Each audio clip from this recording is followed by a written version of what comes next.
요한복음 5장 39절에서 44절까지입니다. 신약 150페이지입니다. 신약 150페이지 요한복음 5장 39절에서 44절까지입니다. 자, 함께 읽어보겠습니다. 시작. 너희가 성경에서 영생을 얻는 줄 생각하고 성경을 상고하거니와 이 성경이 곧 내게 대하여 증거하는 것이로다. 그러나 너희가 영생을 얻기 위하여 내게 오기를 원하지 아니하는도다.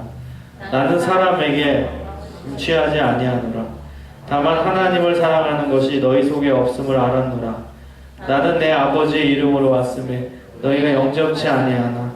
만일 다른 사람이 자기 이름으로 오면 영접하리라.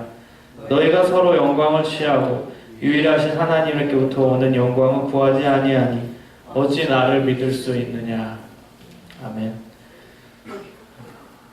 라볼드 잉그솔, 사람 이름입니다. 참 어려운 이름이죠. 라볼드 잉그솔. 이 사람은 무신론자였습니다. 하나님을 안 믿고 하나님을 믿는 사람을 싫어했던, 심지어 싫어하기까지 했던 사람입니다. 이 라볼드 잉그솔이라는 사람의 친구 중에 류 윌리스라는 당대에 그래도 꽤 알려진, 이 시대가 언제냐면은 1950년대, 60년대입니다. 그래서 라볼드 잉그솔이라는 사람의 친구 중에 류 윌리스라는 글을 쓰는 좀 유명한 작가가 있었습니다. 그 잉그솔은 그 류 윌리스라는 친구에게 기독교를 반박하는 책을 써달라고 부탁을 합니다. 이 류 윌리스라는 사람도 기독교에 대해서 굉장히 부정적인 사람이었어요. 원래 친구는 서로 비슷하잖아요. 그러니까 한 친구가 기독교에 대해서 안티 감정을 가지니까 이 작가인 친구조차도 안티 감정을 가졌어요. 기독교에 대해서 안 좋은 시선을 가졌고 심지어 비판하는 역할까지도 했습니다. 그래서 그 친구한테 기독교를 좀 제대로 반박할 수 있는 멋진 책을 좀 써줘. 그래서 베스트셀러로 좀 만들어봐. 그래서 세상 사람들이 그 책을 읽고 기독교는 가짜야, 기독교 믿지 마 라고 받아들일 수 있도록 노력해 달라고 부탁을 합니다. 자, 류 윌리스라는 사람이 기독교를 어떻게 반박하는 책을 쓸까? 대중의 언어로 어떻게 쉽게 또 소설같이 재밌게 쓸 수 있을까 고민합니다. 그러다가 기독교를 반박하려면 기독교의 경전인 성경을 좀 알아야겠다는 생각을 하게 됐습니다. 그래서 그 책을 쓰기 위해 성경을 읽습니다. 자, 성경이 좋아서 읽은 게 아니라 기독교를 반박하려면 기독교를 알아야 되기 때문에 성경을 읽기 시작합니다. 근데 성경은 살아있는 책이었죠. 그리고 하나님은 이렇게 반박하는 사람에게 주로 역사하십니다. 그래서 반박하려는 책을 쓰다가 그 책을 쓰려고 성경을 읽다가 하나님을 만나게 됩니다. 성경 속에서. 그래서 이 사람이 기독교를 반박하는 책이 아니라 이제는 반대로 기독교를 옹호하는 책을 쓰게 됩니다. 대중의 언어로. 그래서 성경 속에서 만난 예수님을 묘사하고 싶었어요. 그리고 그 예수님이 정말 어려운 사람과 함께 하시고 우리와 동행하시는 분임을 그려내고 싶었어요. 그래서 쓴 책이 바로 벤허라는 책입니다. 여러분 알죠? 나중에 이것이 영화화 돼가지고 영화로 제작이 됐죠. 아카데미 최다 수상에 빛나는 영화 벤허의 원작이 바로 이 류 윌리스가 쓴 책입니다. 자, 여러분이 갖고 있는 이 성경 너무나 신비한 책입니다. 근데요, 왜 신비하다고 제가 얘기하냐면 어떤 사람에게는 이 성경이 살아 움직여요. 그런데 또 어떤 사람에게는 졸린 책이에요. 너무 신기하죠? 어떤 사람은 기독교를 반박하려고 읽다가 오히려 하나님을 만나는 사람이 있는가 하면 어떤 사람은 그냥 베개의 기능을 하는, 그냥 여기만 누우면 그냥 잠이 솔솔 오는 그런 멋진 베개의 역할을 하는 책이기도 합니다. 그래서 신비한 것 같아요. 어떤 사람이 읽으면 또 이거 소설로밖에 안 보여지고 또 어떤 사람이 읽으면 살아 움직이는 어떤 전기문 같이 또 느껴지고 또 어떤 사람이 읽으면 무슨 과학과는 반대되는 이상한 지어낸 얘기 같이 들려지기도 하고 너무나 신비한 책입니다. 어떻게 똑같은 내용이고 똑같은 글자로 되어 있는데 사람에 따라 어떻게 이렇게 엇갈린 반응이 일어나는지 참 신기한 책이에요. 제가 대학교 때 문학 수업을 들은 적이 있습니다. 그 문학 수업에 가르치셨던 교수님은 기독교를 안 믿어요. 그러면서도 성경은 매일 읽으시는 분. 우리보단 낫죠. 우리는 예수님 믿으면서도 성경 잘 안 보는데 이분은 예수님을 안 믿는데 매일 성경을 읽으시는 분이에요. 참 신기했어요. 어떻게 교회도 안 다니고 예수님 안 믿는 사람이 이렇게 성경을 좋아할까? 이 사람이 성경을 읽는 목적은 성경 안에 있는 이 문학적인 스킬, 성경에 기술되어 있는 문학적인 이런 학문적 연구를 감당하기 위해서 성경을 매일 읽는다는 것입니다. 이분이 제일 좋아했던 성경 구절이 로마서 3장 10절 이하였어요. 맨날 수업 시간에 자기는 로마서 3장 10절을 제일 좋아한대. 그래서 제가 읽어보겠습니다. 어떤 내용인지. 그들의 목구멍은 열린 무덤이요 그 혀로는 속임을 일삼으며 그 입술에는 독사의 독이 가득하고 그 발은 피 흘리는데 빠른지라. 이게 왜 그 사람에게는 감동되는 구절인가 하면 인간 본질에 대한 가장 깊은 문학적 통찰이 들어있답니다. 그 교수님 말, 유명한 교수님인데 그 교수님 말 로마서 3장 10절이 인간 본질을 가장 정확히 묘사한 가장 깊은 통찰이 담겨져 있는 문학적인 스킬, 문학적인 표현이라는 것입니다. 자, 어떤 사람은 또 문학적인 장치를 찾아내기 위해서 성경을 읽는 사람도 있어요. 하나님도 안 믿으면서. 제가 날카로운 질문을 여러분에게 던지겠습니다. 여러분에게는, 나에게는 성경이 어떤 책입니까? 여러분에게는 10초의 시간을 드릴게요.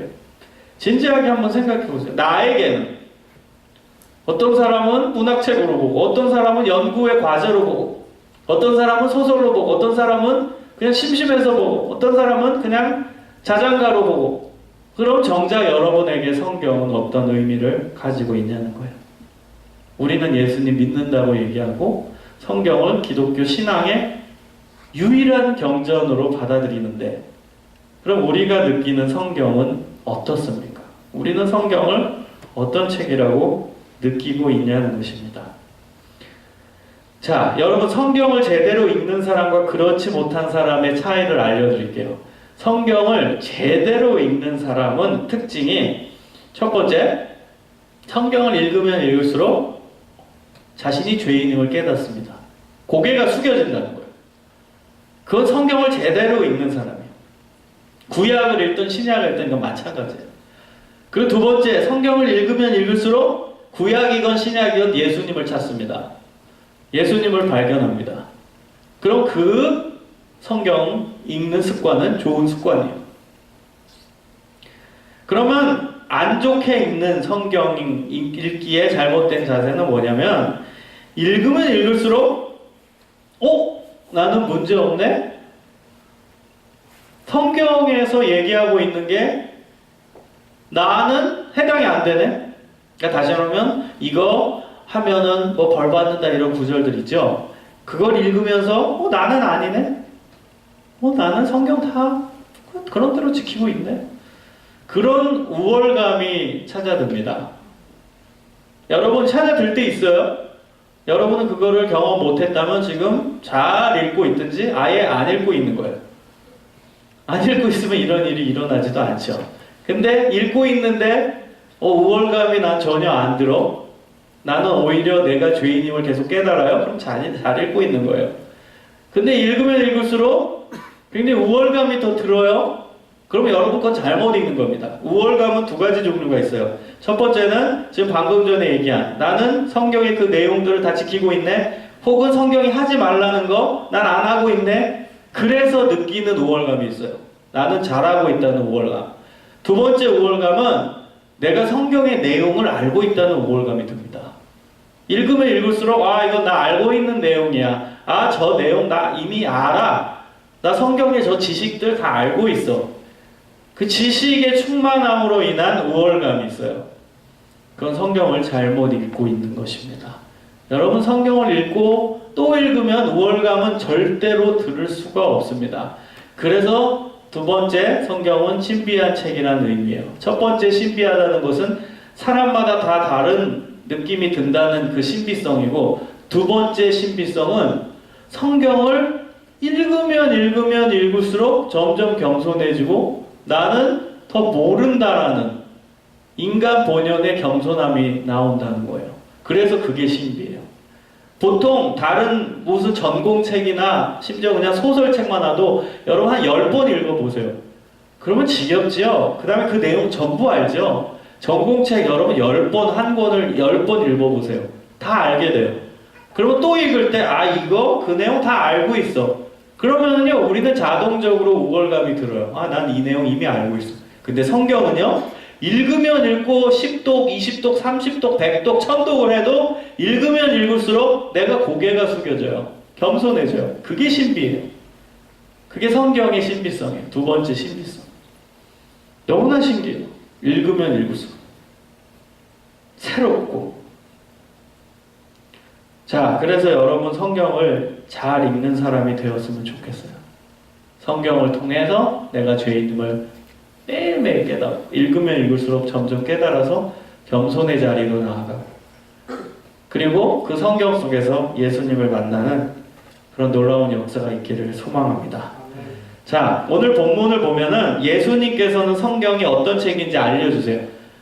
요한복음 오늘 5장 39절에서 44절의 말씀이 예수님이 성경에 대해서 얘기한 부분이에요. 그러니 우리가 눈여겨봐야겠죠? 예수님은 과연 우리가 갖고 있는 이 성경, 물론 예수님 시대 때는 구약 성경밖에 없었어요. 그러나 이제 예수님 이후에는 우리가 구약과 신약을 동시에 가지고 있잖아요. 그래서 성경에서 얘기하고 있는 그 성경이라는 단어를 구약 성경에만 국한할 필요가 없어요. 우리는 지금 신구약을 다 가지고 있기 때문에 우리가 갖고 있는 이 성경을 의미한다고 보시면 됩니다. 그 성경에 대해서 예수님이 알려주신 부분입니다. 39절을 보세요. 너희가 성경에서 영생을 얻는 줄 생각하고 성경을 연구하거니와 이 성경이 곧 내게 대하여 증언하는 것이니라. 여러분, 이 구절 줄치세요. 혹시 성경을 가지고 있는 친구들 있다면 이것이 예수님이 얘기하고 있는 성경의 정의이자 성경의 주인공이 누구신지를 정확히 밝히고 있는 것입니다. 퀴즈 들어갑니다. 성경의 주인공 누굽니까? 예수님입니다. 본인이 본인의 입으로 얘기하십니다. 성경이 곧 내게 대하여 증언하는 것이라. 여기서 내는 예수님을 의미합니다. 성경의 주인공은 예수님인데, 여러분 예수님 시대 때 유대인들이 있었죠? 유대인들이 예수님 믿었나요? 안 믿었나요? 안 믿었어요. 근데 그들은 성경을 너무너무 잘 공부하고 심지어 외우고 그리고 다 지켰거든요. 그렇다면 예수님이 성경의 주인공인데 오히려 구약시대 사람들은 예수님 없는 성경을 읽었다는 거죠. 예수님 안 믿었으니까. 그래서 예수님이 바리새인 율법학자 서기관들을 지적하고 비판하신 중요한 또 다른 이유가 여기 있는 거예요. 그들이 율법을 잘 지켰어요. 그들은 율법대로 살았어요. 근데도 예수님이 비판하셨죠. 잘못됐다고. 왜 그럴까요? 성경의 주인공을 잊어버렸기 때문에. 성경의 주인공은 예수님인데 유대인 율법학자, 바리새인 서기관들은 예수님 없는 성경을 읽었다는 거예요. 성경 속에서 예수님을 발견한 게 아니었다는 거예요. 그걸 예수님이 지적하시는 거예요. 성경의 주인공은 예수님인데 예수님이 빠져버렸어요. 그런데도 성경 정말 매일매일 읽어요. 이 율법학자들은요, 하루에 8시간 성경이 있습니다. 그래서 성경의 내용 다 지켰어요. 근데도 예수님이 비판하시잖아요. 왜요? 주인공을 모르니까. 주인공 파악을 못하는 거야. 그러니 얼마나 예수님이 답답하시겠어요. 여러분 어떤 소설을 읽는데 여러분 소설의 내용을 정확하게 알려면 어떤 관계를 가장 먼저 파악해야 돼요? 주인공을 찾고 그 주인공과 관계된 인물을 찾아서 그 관계성이 어떻게 되어지는가를 먼저 파악하는 게 그 책의 내용, 소설의 내용을 파악하는 지름길이에요. 성경도 마찬가지예요. 성경을 제대로 이해하기 위해서는 성경의 주인공을 찾아야죠. 근데 유대인들은 성경의 주인공을 찾지 못했어요. 그러니 성경의 내용을 이해했다고 볼 수가 없는 거예요. 그래서 예수님이 비판하신 겁니다. 그들이 아무리 성경을 많이 읽고 아무리 성경의 말씀을 지킨다 하더라도 성경의 주인공을 몰랐기 때문에 예수님은 그들을 인정하지 않으신 거예요. 여러분 성경을 읽을 때 성경 속에 드러난 성경 속에 계시된 예수님을 찾아야 돼요. 예수님을 만나야 돼요. 예수님을 발견해야 됩니다. 그래서 여러분 오늘 설교는 이 성경에 대해서 제가 조금 대충 그러나 중요한 내용들을 간단하게 설명해 드릴게요. 자, 우리가 가지고 있는 성경은 몇 권으로 이루어져 있나요? 예, 66권으로. 구약은 몇 권이요? 39권. 자신이 없구만. 신약은? 그렇지. 3, 9, 27. 그렇게 외우세요. 구약은 39권, 신약은 27권이에요. 여러분은 똑똑한 사람이니까 그냥 오늘 듣고 그냥 바로 외워버리세요. 3, 9, 27. 자, 구약을 딱 보면은 크게 세 부분으로 나눌 수 있어요. 첫 부분은 율법서라고 칭합니다. 창세기, 출애굽기, 레위기, 민수기, 신명기 이 5권의 책을 율법서, 모세오경이라고 얘기를 합니다. 자, 그럼 이 5권 책의 기능은 뭘까요? 펑션이 뭘까요? 예수님과의 관계성 속에서 보면은 죄를 깨닫게 하는 기능이에요. 여러분 공부 잘하는 사람의 특징은 요지를 파악합니다.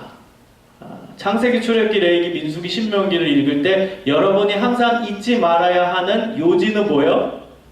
죄를 깨달아야 한다는 거예요. 그래서 여러분 창세기, 출애굽기, 레위기, 민수기, 신명기를 읽으실 때 가장 기본적인 대전제는 이 안에서 내 죄가 얼마나 무서운지를 깨달아야지 그 마음을 먹고 읽으시기 바랍니다. 특히 출애굽기, 레위기, 민수기, 신명기를 읽을 때는요. 창세기는 좀 스토리가 많거든요. 아브라함 얘기, 이삭 얘기, 요셉 얘기 스토리가 많기 때문에 이 죄에 대한 깨달음의 기능이 약화될 수도 있지만 출애굽기로 넘어가서부터는 항상 여러분이 읽으실 때 이 안에서 내가 얼마나 죄인인지를 깨닫고 정말 처절하게 몸부림치면서 알아가야지 그 인지를 가지고 여러분 성경을 읽으시기 바라요. 출애굽기, 레위기, 신명기, 그 다음에 창세기도 마찬가지예요. 그래서 제가 예전에 이런 비유를 쓴 적이 있습니다. 요 5가지 책은 엑스레이의 기능을 하는 거예요. 엑스레이는 어떤 기능을 해요? 우리가 몸에 어떤 데 문제가 있는지, 어디가 팔이 부러졌는지, 다리가 부러졌는지, 아니면 내 뱃속에 뭐가 있는지를 보여주는 역할을 하는 거예요. 내가 얼마나 무서운 죄인인지를 드러내주는 역할을 하는 것이 모세오경입니다. 내가 얼마나 무서운 죄인인지, 얼마나 잘못된 인간인지를 보여줘요. 자, 그 다음에 이제 그 다음으로 너무 역사서거든요. 역사서. 근데요, 역사서와 그 뒤에 나오는 이제 선지서가 우리 성경, 우리 한국 성경, 한국말 성경은 구분되어 있지만 히브리어 성경은 2개가 묶여져 있어요. 그래서 여러분 간단하게 모세오경 다음은 그냥 선지서다. 그렇게 그냥 이해하시면 돼요. 그냥 선지서다. 선지서. 선지서의 특징이 뭐예요? 선지서. 예언서라고도 표현을 하죠. 앞으로 일어날 일들에 대해서 얘기를 하는 거. 예언을 하는 책이라는 뜻이에요. 자, 그렇다면 여러분 어렵게 생각하지 말고 예언이라는 것은 이 대상이 있습니다. 누구에 대한 예언일까요? 예수님에 대한 예언이에요. 자, 이게 너무나 신비해요. 여러분 잘 들으세요. 모세오경을 통해서 내가 죄인이라는 것을 깨달았어. 나 죄인 맞구나. 나 진짜 무서운 죄인이구나. 나는 내 죄를 스스로 없앨 수 없구나. 이 무서운 죄인이구나. 라는 걸 깨닫고 그 다음에 이제 예언서를 읽어 나가면 느끼는 게 뭐예요? 이 죄를 없앨 수 있는 방법이 이제 오겠구나. 그 방법이 예수님이구나. 하나님의 아들이 오는구나.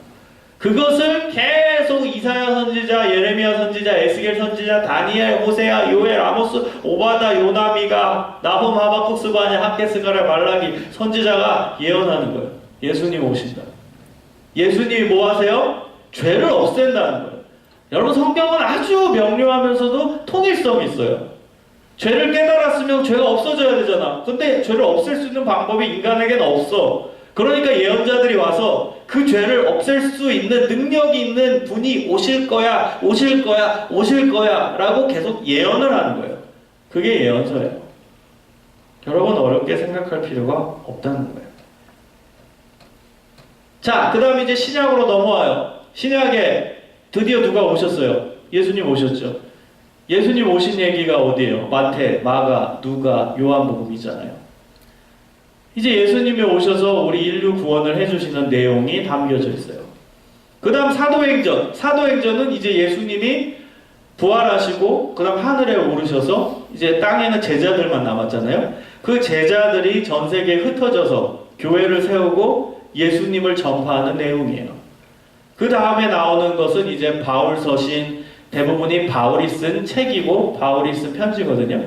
바울 외에 뭐 베드로도 쓰기도 하고 뭐 요한이 쓰기도 했지만 그 뒤의 내용들은 편지라고 보시면 돼요. 사도행전 이후의 내용들은. 그럼 그 편지는 어떤 기능을 합니까? 교회를 어떻게 아름답게 운영을 할지, 그리고 예수님의 복음을 얼마나 효율적으로 잘 전달할지, 다 포커스는 복음인 거예요.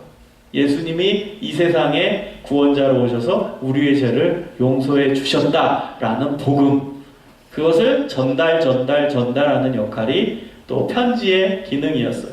바울 서신의 기능, 바울 외에 베드로가 쓴 편지, 요한이 쓴 편지, 유다가 쓴 편지의 내용이에요. 일맥상통하죠? 성경이요, 하나의 끈으로 묶여있다는 뜻이에요. 예수님이 주인공이고 그 예수님이 이제 모든 걸 해주신다. 우리의 죄를 없애주신다. 그래서 예수님 우리 죄를 용서해 주셨다. 그리고 그 예수님의 놀라운 복음이 전 세계에 증거되고 있다. 그게 성경을 흐르고 있는 맥입니다. 그래서 여러분, 성경은 재밌어요. 그리고 통일성만 여러분이 갖추고 이걸 이해하고 성경을 읽으면 쉬워질 수 있습니다. 성경은 어렵지 않아요. 성경은요, 여러분 두려운 책이 아니에요. 재미없는 책도 아니고요. 저는 오늘 설교를 준비하면서 여러분에게 이 설교의 주제를 한번 얘기해야겠구나 생각을 했어요. 사실 오늘 이 설교의 내용이 재미없을 수도 있어요. 딱딱할 수도 있고 재미없을 수도 있고 심심할 수도 있고 졸릴 수도 있지만 여러분 짚고 넘어가야 돼요. 우리가 매번 여러분 성경을 찾고 설교를 듣는데 정작 여러분은 그 성경 자체에 대해서 어떤 느낌을 갖냐는 거예요. 그런 거 여러분 스스로 질문을 던져보고 고민해 본 적 있어요? 매주 설교를 듣는데 그 설교가 뭐예요? 성경을 풀어주는 거잖아요. 성경의 내용을 알려주는 거잖아요. 그럼 정작 여러분은 그 성경 자체에 대해서는 어떤 생각을 갖고 있냐는 거예요. 그게 먼저죠. 그게 먼저 바로 정립이 돼야 그 다음에 그 성경을 바탕으로 하는 설교가 이해가 되고 그 설교를 들을 만한 자세가 되는 거지, 그것을 건너뛰어서 그냥 설교만 먼저 듣고 있고 정작 나는 성경 자체는 생각도 없고 성경 자체에 대해서는 어떤 느낌도 없고 알지도 못하는데 설교만 계속 듣고 있다면 뭔가 순서가 잘못되어 있는 거예요. 그래서 여러분 성경 자체를 한번 생각해보고 성경 자체가 어떤 의미를 가지고 있는지, 성경 자체는 전체적으로 어떤 서머리를 가지고 있는지를 먼저 파악하는 게 필요하다는 거예요. 그게 오늘의 내용입니다.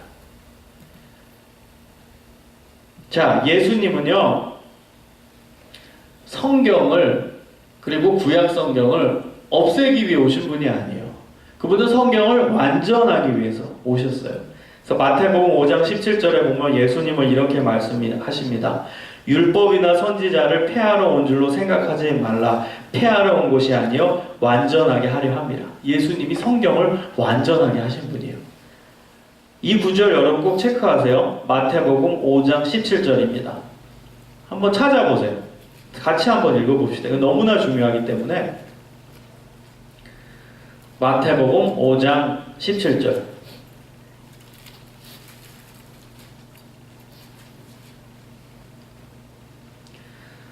자, 읽어볼게요. 시작. 네가 율법이나 선지자나 폐하러 온 줄로 생각지 말라.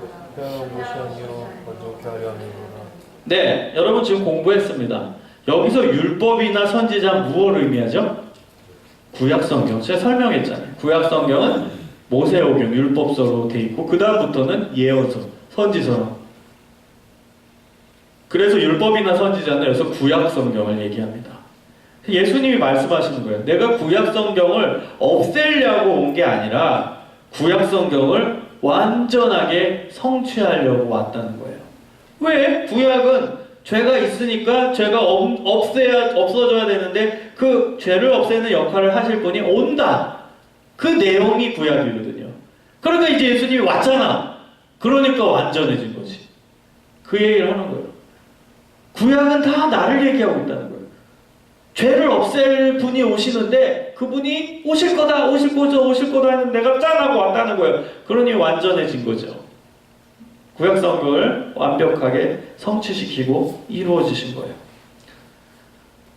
자, 이제 여러분 두 번째 이제 오늘 설교의 큰 맥입니다. 어떤 맥이냐면 그러면은 성경을 우리가 어떻게 하면은 조금 더 하나님이 원하시는 방향으로 읽고 묵상하고 적용을 할까? 이 부분이에요.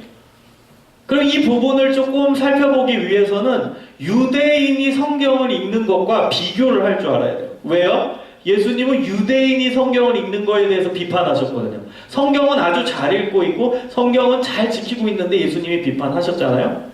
그래서 그들과 비교를 하면서 어떻게 하면 하나님이 기뻐하시는 성경 읽기가 될 수 있는지를 한번 생각해 보자는 거예요.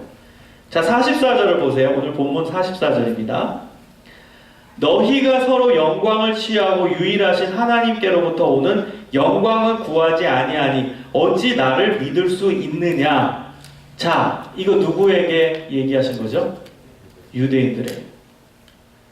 유대인들은 예수님을 안 믿었어요. 안 믿은 이유가 뭐라고 나오죠? 서로 영광을 취하고 하나님께로부터 오는 영광은 구하지 아니했기 때문이라는 거예요. 자, 여러분 성경을 잘못 읽으면 아까 제가 초반에 언급한 그 딜레마에 빠지는 거예요. 성경을 읽으면 읽을수록 겸손해지는 게 아니라 읽으면 읽을수록 나는 괜찮네. 나는 이 성경을 지키고 있네. 라는 생각이 드는 순간 유대인의 딜레마에 빠지는 거예요.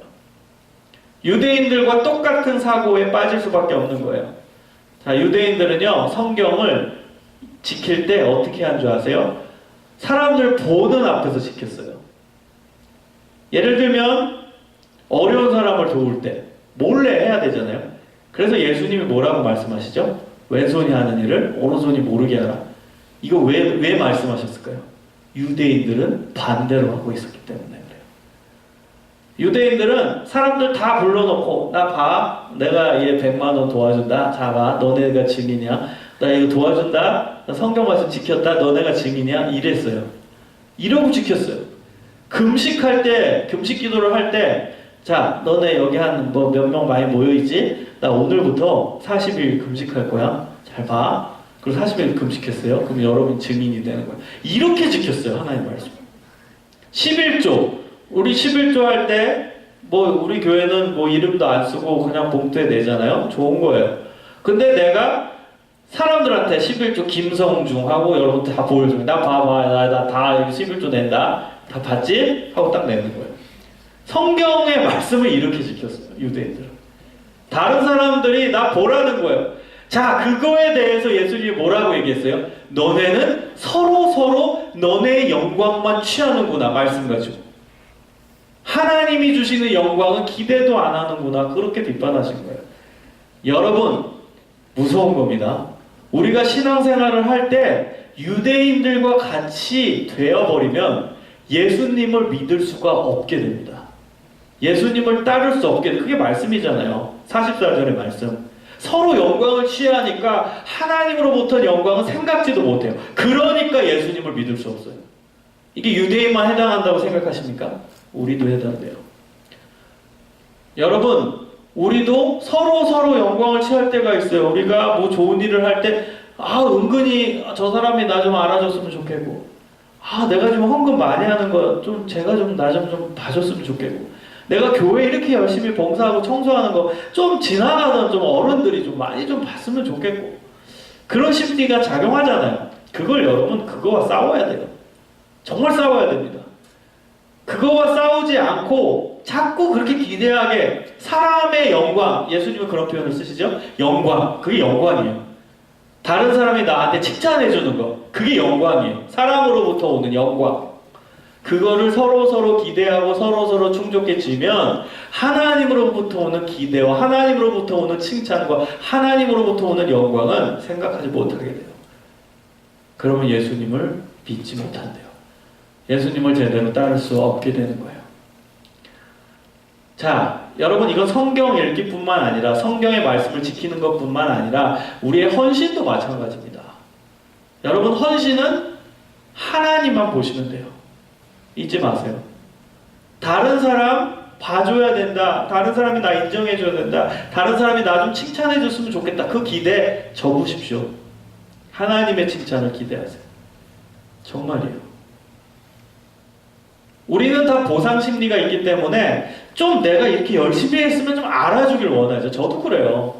좀 나도 진짜 힘든 바쁜 시간 쪼개서 이렇게 헌신하고 있으면 좀 사람들이 좀 나 좀 많이 좀 알아주고, 김성용 목사 정말 노력한다. 정말 힘든 사람인데 힘들게 그래서 원래 공부도 하고 할 것도 많은 사람인데 힘들게 교회라고 한다. 좀 알아줬으면 좋겠는 게 사람 심리거든요. 근데 여러분, 그 심리와 여러분 싸워야 돼요. 특히 하나님의 일에서 철저하게. 누구 한 명 칭찬 안 해줘도 여러분 하나님의 칭찬을 기대하십시오. 지금 청년 시기부터 훈련하세요. 지금부터 사람의 칭찬 기대하지 마세요. 사람의 영광 기대하지 마세요. 이것도 훈련을 통해 가능합니다. 제가 약점이 뭐냐? 지금은 아니에요. 한 10년 전만 해도 저는 진짜 이거는 여러분도 마찬가지겠지만 인정받음의 욕구가 굉장히 컸어요. 그래서 칭찬받는 거 누구나 좋아하지만 저는 더 심했던 것 같아요. 예를 들면 뭘 했는데 약간 저는 성과 위주의 사람이었어요.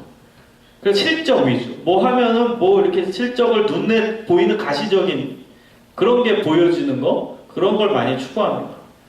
그럼 사람들이 그거에 대해서 인정을 안 해주면 바로 할 마음이 딱 떨어져 버려요. 옛날에 그랬어요. 목회를 시작할 때, 20년 전에도 저는 목사였어요. 그때 그랬다는 거예요. 목사인데도. 지금은 바뀌었지만 그땐 그랬어요. 뭘 할 때도 인정을 안 해주면은 하기가 싫은 거예요.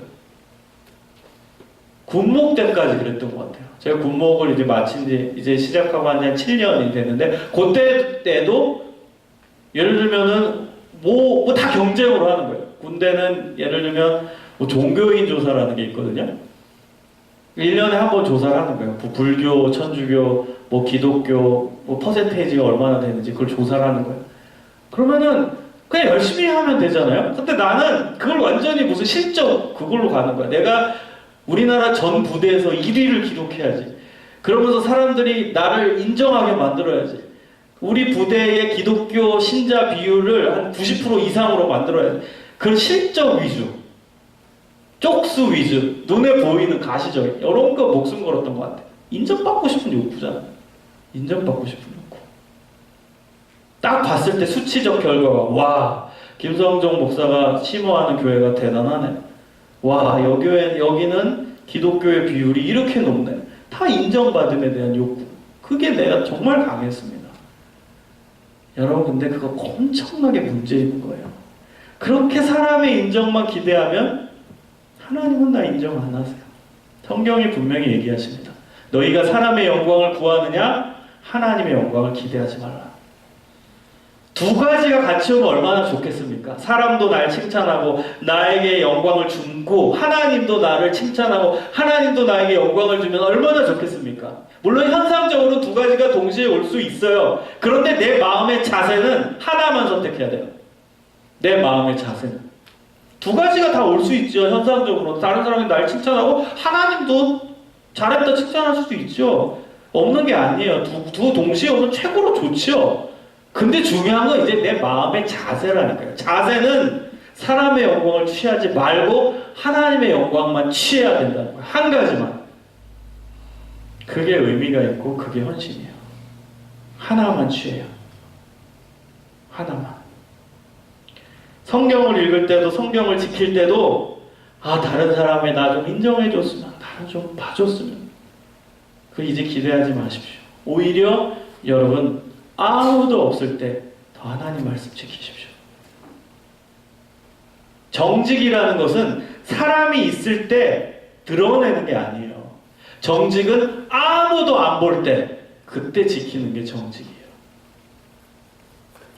여러분의 신앙, 저에게도 찔리는 도전의 메시지지만 여러분의 신앙을 체크하는 기준을 알려드릴게요. 혼자 있을 때 뭐 하십니까?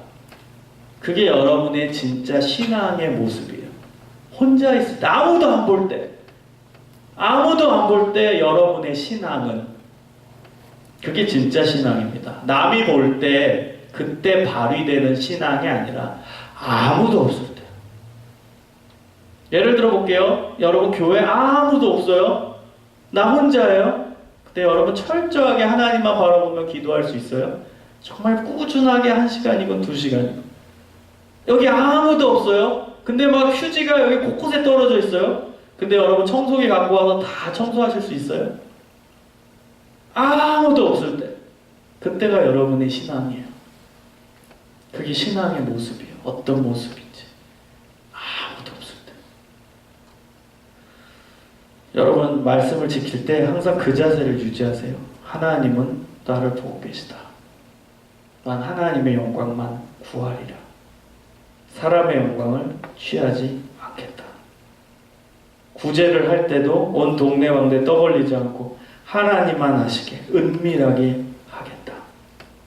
그래서 예수님이 부연 설명을 하십니다. 5절에 보면은 너희는 그러니까 마태복음 6장 5절을 한번 보시면은 이 산상수훈이거든요. 예수님이 뭐라고 얘기하시냐? 너희는 기도할 때에 외식하는 자와 같이 하지 말라. 여기서 외식하는 자가 겉과 속이 다르다는 거예요. 사람의 영광을 취하는 자를 유대인, 오늘 본문에 그 유대인들 같아요. 그 유대인들은 사람에게 보이려고 회당과 큰 거리 어귀에 서서 기도하기를 좋아하느니라. 기도할 때도 나 좀 봐달라는 거죠. 그래서 유대인들은 기도할 때 어떻게 했다고요? 아까 다 설명했지만 사람들 다 보이는 데서 기도했대요. 나 좀 보라는 거죠. 기도하는 나 좀 봐라. 내가 기도 이렇게 많이 한다. 그리고 너희 앞에 나팔을 불지 말라. 사람에게 영광을 받으려고 회당과 거리에서 하는 것 같이 너희 앞에 나팔을 불지 말라. 진실로 너희에게 이르노니 그들은 자기 상을 이미 받았느니라. 너희는 기도할 때 외식하는 자와 같이 하지 말라. 그들은 사람에게 보이려고 회당과 큰 거리 어귀에 서서 기도하기를 좋아하느니라. 내가 진실로 너희에게 이르노니 그들은 자기 상을 이미 받았느니라. 지금 반복되는 게 뭐죠? 자기 상을 이미 받았느니라. 자, 사람에게 여러분 비춰지고 싶어요? 혹시 그 욕구에 빠져 들어갑니까? 그래서 계속 사람의 칭찬을 기대하세요? 그럼 여러분 사람이 칭찬해 줍니다. 근데 그 상이 전부래요. 자기 상을 이미 받았느니라. 상은 있어요. 다른 사람이 나에게 칭찬해 주는 거, 그게 상이에요. 근데 이게 끝이에요. 하나님은 전혀 신경도 안 쓰신답니다. 자, 여러분 봉사를 할 때, 하나님 말씀을 지킬 때, 기도할 때 사람의 칭찬을 받으시겠습니까? 하나님의 칭찬을 받으시겠습니까? 사람의 상을 받겠습니까? 하나님의 상을 받으시겠습니까? 여러분 선택하세요. 하나님의 상을 기대하는 게 지혜로운 사람이겠죠. 여러분, 사람이 칭찬해주고 사람이 상 주는 거, 그거 얼마나 좋아요. 좋다는 얘기 아니에요? 얼마나 좋냐는 거예요. 안 좋다는 뜻이에요. 얼마나 좋냐는 거예요. 얼마나. 그게 고작 얼마나 좋냐고. 얼마 가냐고, 사람이 칭찬해주면. 잘 생각해 보세요. 칭찬받고 그 평생 기쁜 사람. 칭찬받으면 조금 있으면 또 잊어먹어요. 하루만 지나봐요. 싹 잊어버리죠. 열흘만 지나보세요. 생각도 안 나요. 사람의 칭찬은 금방 지나가 버립니다. 그러니까 우리는 하나님의 칭찬을 기대해야 되죠. 그게 지혜로운 사람이에요. 자, 이제 여러분에게 적용을 드리겠습니다. 그래서 오늘 말씀을 근거로 또 유대인들의 그 설교, 하나님의 말씀을 읽고 지키는 그 모습을 비교하면서 우리의 삶에 적용을 해보겠습니다. 어떻게 하면 하나님이 기뻐하시는 성경 읽기, 성경 지킴이 될 수 있을까? 그 첫 번째는 성경의 주인공이 예수님이고 성경 속에서 여러분 복음을 발견해야 됩니다. 구약을 읽든 신약을 읽든. 그리고 기본적인 전제는 모세오경은 우리의 죄를 깨닫게 하는 기능, 그 다음 율법서는, 그 다음 선지서는 예수님 오신다는 거, 그 다음 신약으로 넘어오면 예수님 얘기, 예수님 전달하고 복음 전파하는 얘기. 그런 대전제와 내용을 가지고 읽으십시오. 그러면 일관성 있게 여러분 예수님을 발견할 수 있어요. 일관성 있게 복음을 발견할 수 있어요. 그래서 여러분 묵상을 할 때, 큐티를 할 때 뭐 매일 성경도 그렇게 진행이 되는 걸로 알고 있는데 가장 중요한 질문, 대전제적인 질문이 뭐냐? 오늘 본문 말씀에서 예수님은 누구신가를 찾는 거예요. 큐티에서 항상 들어가야 되는 여러분 질문입니다. 어떤 본문을 읽을지 성경의 주인공은 예수님이시기 때문에 어떤 성경의 챕터를 읽든지 여러분 그 안에서 예수님을 발견할 수 있어야 돼요. 하나님이 누구신가? 하나님은 어떤 분이신가? 어떤 일을 하셨는가를 발견할 수 있어야 합니다. 예수님의 사랑을 느낄 수 있어야 돼요. 자, 두 번째. 성경은 하나님을 사랑하는 마음으로 겸손하게 읽고 지켜야 돼요. 유대인들은 성경을 하나님을 사랑하는 마음으로 읽고 지킨 게 아니에요. 그래서 42절, 본문 42절을 보면 예수님이 이렇게 말씀하십니다. 다만 하나님을 사랑하는 것이 너희 속에 없음을 알아노라. 예수님이 무섭게 비판하시는 거죠. 너희는 성경을 아주 잘 읽지만, 유대인들아 너희는 성경을 아주 잘 지키지만 정작 하나님을 사랑하는 게 없다, 이거예요. 여러분, 성경을 읽을 때 전제는 내가 하나님을 사랑하는 거예요. 하나님을 사랑하지 않고 성경을 읽으면 제가 초반에 언급했던 제 대학교 문학 교수님 같이 돼버리는 거예요. 아니면 소설 읽듯이 그냥 편안한 책으로밖에 느껴지지 않는 거예요. 가장 중요한 건 내 마음 자세. 하나님을 사랑하는 마음. 어느 챕터를 읽든지 하나님을 사랑하는 마음. 여러분, 만약에 성경을 오늘 뭐 읽고 싶은데 하나님을 사랑하는 마음이 더럽다기보다는 그냥 뭐 기독교인인데 또 뭐 우리 목장 식구들이 큐티한다는데 뭐 읽어야 되지 않겠어 하고 펼쳤어요. 그럼 그냥 덮으십시오. 저는 이상주의자입니다. 여러분 덮으세요. 뭐 물론 펴가지고 뭐 억지로 읽다가도 은혜 받고 억지로 읽다가 여러분의 삶이 이제 성경을 좋아하게 될 수도 있지만 저는 그렇게 생각 안 합니다. 그냥 덮으십시오. 덮으세요. 읽기 싫으면 읽지 마세요. 여러분한테 더 스트레스가 돼요. 그리고 뭐 해야 돼요? 기도하세요. 하나님, 성경 읽기 싫어요.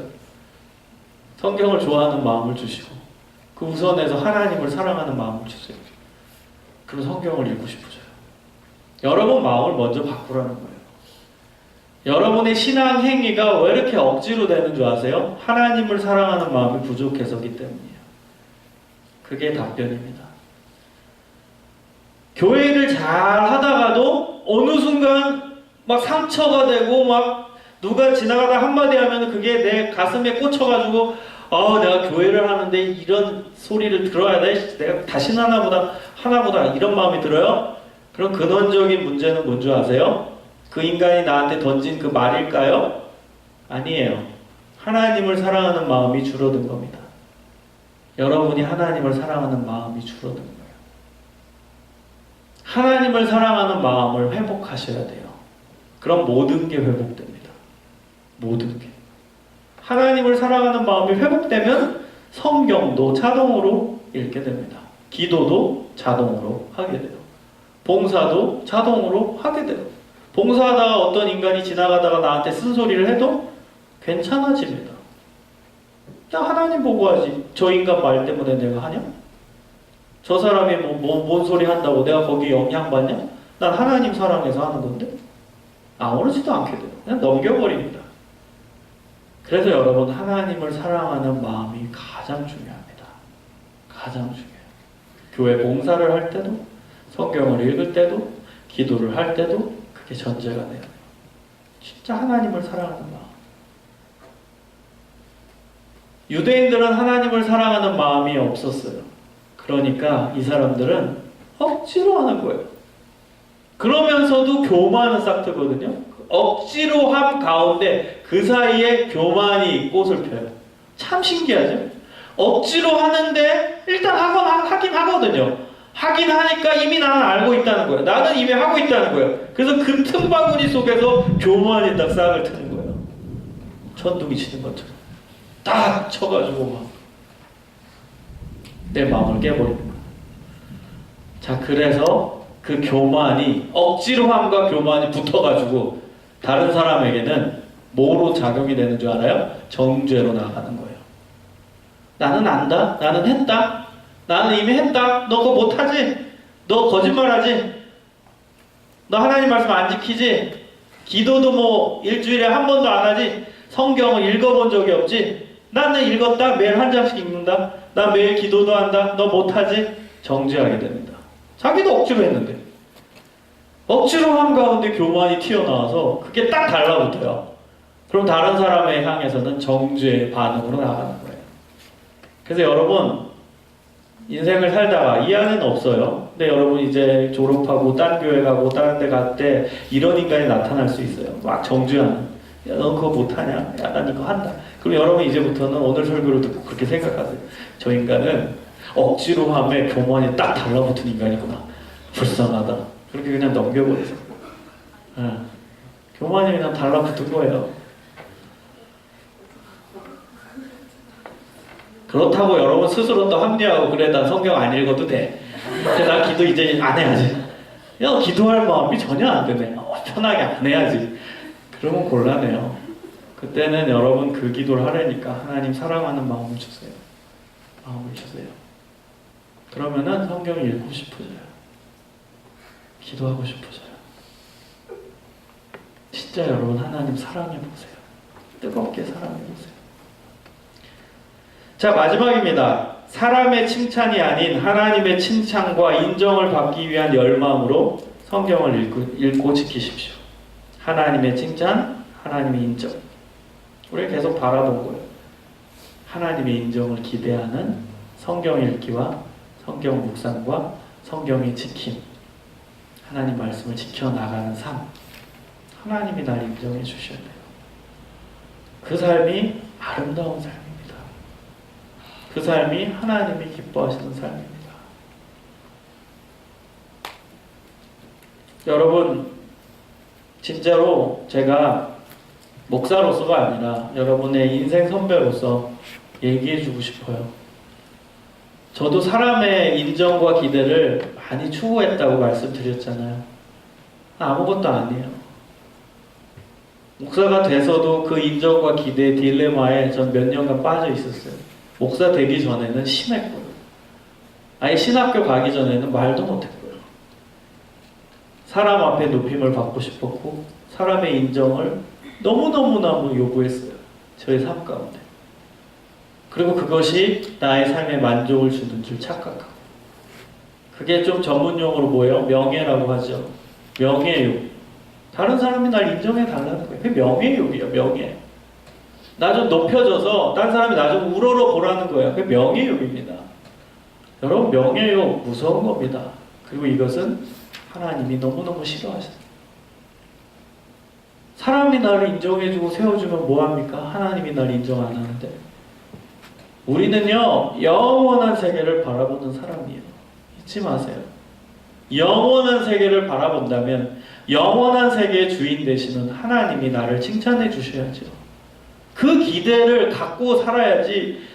인생 한 3, 40년, 여러분 인정받는 거 3, 40년밖에 안 됩니다. 여러분 나이가 듣고 뭐 은퇴하고 여러분 누가 인정해 줄 것 같아요?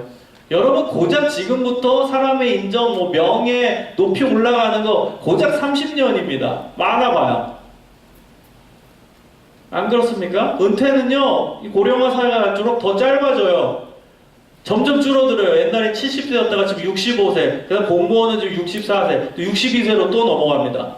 자, 여러분이 좀 더 나이 들면 60세 이하로 떨어질 수 있어요. 그럼 여러분 지금 몇 살이에요? 10살이에요? 다 20살은 넘었죠? 20대 중반 맞죠? 30대도 있고 30대 중반도 있고 다양합니다. 자, 그렇다면 여러분 고작 그 인정 35살이라고 해봅시다. 60세라고 가정하면 몇 년 남은 거예요? 25년밖에 안 돼요. 고작 25년 인정받으려고 사람의 인정만 기대합니까, 여러분? 스스로 자문해 보라는 거예요. 스스로 날카로운 질문을 스스로 던져보라는 거예요. 우린 영원한 세계를 기대하는 사람이고 하나님, 영원한 세계의 주인 되시는 하나님의 인정을 기대하는 사람인데 그 이상향을 추구해야 되죠. 그리고 젊은 시절에 이게 훈련이 돼야 돼요. 안 그러면요, 나이 들어서는요 더 힘듭니다. 여러분, 나이가 점점 들어가면 들어갈수록 욕심이 사라질까요? 더 늘어갈까요? 더 늘어갑니다. 여러분은 젊어서 지금은 젊기 때문에 나에게는 포부가 있고 열망이 있고 젊기 때문에 야망이 있다고 생각하십니까? 5년 지나보세요. 10년 지나보세요. 야망은 더 커집니다. 줄어들지 않아요. 그래서 여러분 지금 훈련해야 돼요. 이 젊을 때. 아직 사회에 진입 안 했을 때 훈련받는 이 기간, 준비되는 이 기간에 여러분 신앙훈련도 같이 받아야 돼요. 하나님의 영광을 기대하는 훈련. 사람의 영광이 아니라, 사람의 기대가 아니라 영원한 하나님의 기대를, 영원한 하나님의 영광을 구하는 삶. 그게 지금부터 진행되어야 합니다. 여러분, 오늘부터 저와 같이 훈련입니다. 사람의 칭찬 기대하지 마세요. 목말라하지 마세요. 하나님이 나를 어떻게 보실까? 하나님이 나를 어떻게 칭찬하실까? 기대하세요. 하나님만 바라보며 말씀도 보고, 하나님만 바라보며 기도도 하고, 하나님만 바라보며 봉사도 하고, 하나님만 바라보며 신앙생활을 감당하기를 간절히 축원합니다. 우린 하나님의 사람입니다. 여러분 할 수 있습니다. 여러분 다 할 수 있습니다. 우리 하나님의 소망, 하나님의 영광을 구하는 진정한 하나님의 사람들 되시기를 주님의 이름으로 축원합니다. 아멘. 아멘. 아멘. 우리 함께 기도합시다.